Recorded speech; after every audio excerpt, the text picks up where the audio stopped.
अस्सलाम वालेकुम दोस्तों, आज 22 जून 2026 दिन मंडे यानी सोमवार है। मोहतरम अइम्मे किराम, ज़रा रुक कर सुनिए।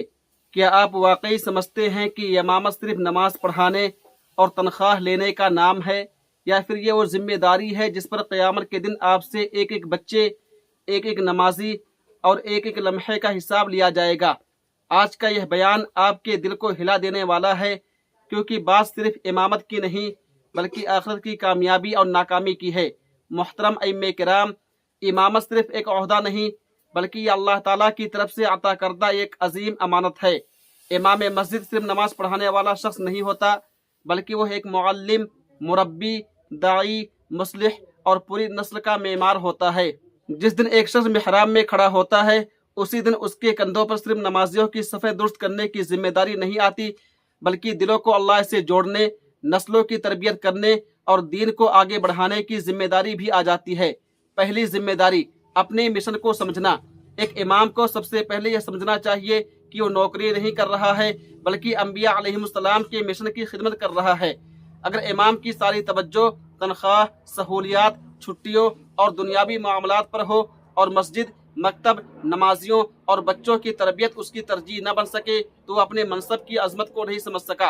बिलाशुबा तनख्वाह इंसान की ज़रूरत है, शरीयत ने उसकी इजाज़त दी है, लेकिन एक दाई और इमाम की निगाह हमेशा अपनी तनख्वाह से ज़्यादा अपने मकसद पर होनी चाहिए। जो इमाम अपने काम को अल्लाह के लिए करता है, अल्लाह ताला उसके रिज़्क़ के दरवाजे वहाँ से खोल देते हैं जहाँ से उसे गुमान भी नहीं होता। इमाम की सोच ये होनी चाहिए, मेरा काम अल्लाह के दीन की खिदमत है, मेरा रिज़्क़ अल्लाह के ज़िम्मे है। जिस दिन ये यकीन दिल में उतर जाएगा, उस दिन खिदमत का जज्बा पैदा होगा, इखलास पैदा होगा और काम में बरकत पैदा होगी। दूसरी जिम्मेदारी, मस्जिद को आबाद करना।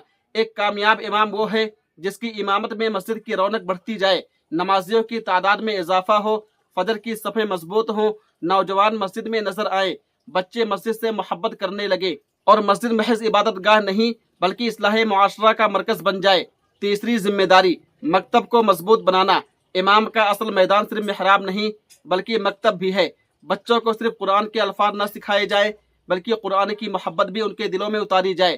सिर्फ सबक न पढ़ाया जाए बल्कि ईमान, अकीदा, अदब और किरदार भी सिखाया जाए, क्योंकि आज के बच्चे ही कल के इमाम, आलिम, दाई और दीन के खादिम बनेंगे। चौथी जिम्मेदारी, नई क़यादत तैयार करना। कामयाब इमाम वो नहीं जो सारी ज़िंदगी खुद मिहराब संभाले रखे। कामयाब इमाम वो है जो अपने बाद मिहराब संभालने वाले तैयार कर दे। उसकी गैर मौजूदगी में उसके पास पड़े हुए नौजवान नमाज पढ़ा सके, अजान दे सके, कुरान सुना सके, दीनी कामों की क़यादत कर सके। अगर एक इमाम ने 20 साल इमामत की लेकिन एक भी नौजवान ऐसा तैयार न कर सका जो मस्जिद की जिम्मेदारी संभाल सके, तो उसे अपनी कारकर्दगी पर संजीदगी से गौर करना चाहिए। पांचवी जिम्मेदारी, दिल जीतना। इमाम का ताल्लुक सिर्फ मिंबर और मिहराब से नहीं होना चाहिए बल्कि लोगों के दिलों से होना चाहिए।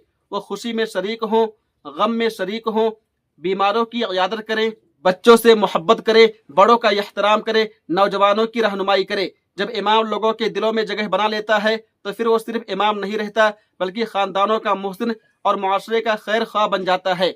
छठी जिम्मेदारी, अपना एहतिसाब।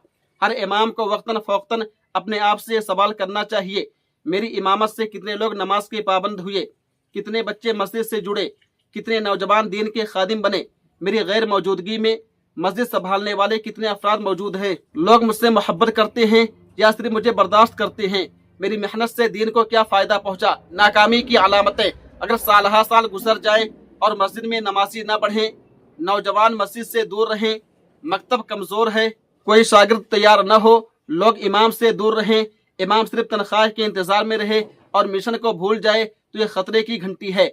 ऐसे शख्स को अपने आप का मुहासबा करना चाहिए, क्योंकि इमामत सिर्फ वक्त गुजारने का नाम नहीं बल्कि उम्मत साजी का नाम है। क़यामत के दिन वो दिन ज़रूर आएगा जब अल्लाह ताला के सामने खड़ा होना होगा। उस दिन शायद ये नहीं पूछा जाएगा कि तुम्हारी तनख्वाह कितनी थी, ये भी नहीं पूछा जाएगा कि तुम्हारी सहूलियात कितनी थी, बल्कि ये पूछा जा सकता है, मैंने तुम्हें मस्जिद दी थी, तुमने कितने नमाजी बनाए, मैंने तुम्हें बच्चे दिए थे, तुमने कितने बच्चों को दीन से जोड़ा, मैंने तुम्हें मिहराब दी थी, तुमने कितनी नस्लों की तरबियत की, मैंने तुम्हें वक्त दिया था, तुमने मेरे दीन के लिए क्या किया। उस दिन कामयाब वो इमाम होगा जिसके पीछे सिर्फ सफ़े न हो बल्कि उसके आमाल नामे में सैकड़ों नमाजी, दीनदार, नौजवान, कुरान पढ़ने वाले बच्चे اور اس کی تربیت سے سبننے والی نسلیں لکھی ہوں گی۔ اپنی تنخواہ سے زیادہ اپنے مقصد کی فکر کیجیے، اپنی آسائش سے زیادہ امت کی فکر کیجیے، اپنے آرام سے زیادہ نسلوں کی فکر کیجیے، اور اپنی ذات سے زیادہ اللہ کے دین کی فکر کیجیے۔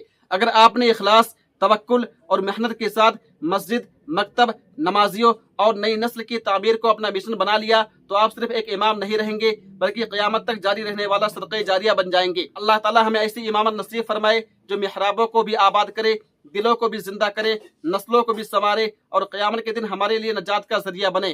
آمین یا رب العالمین۔ دوستو، اس ویڈیو کے بارے میں، اس واقعہ کے بارے میں آپ کیا کہنا چاہتے ہیں؟ کمنٹ میں جا کر کے اپنی رائے ضرور دیجیے۔ تب تک آپ ہمیں اجازت دیجیے۔ اللہ حافظ، اپنا خیال رکھیے گا۔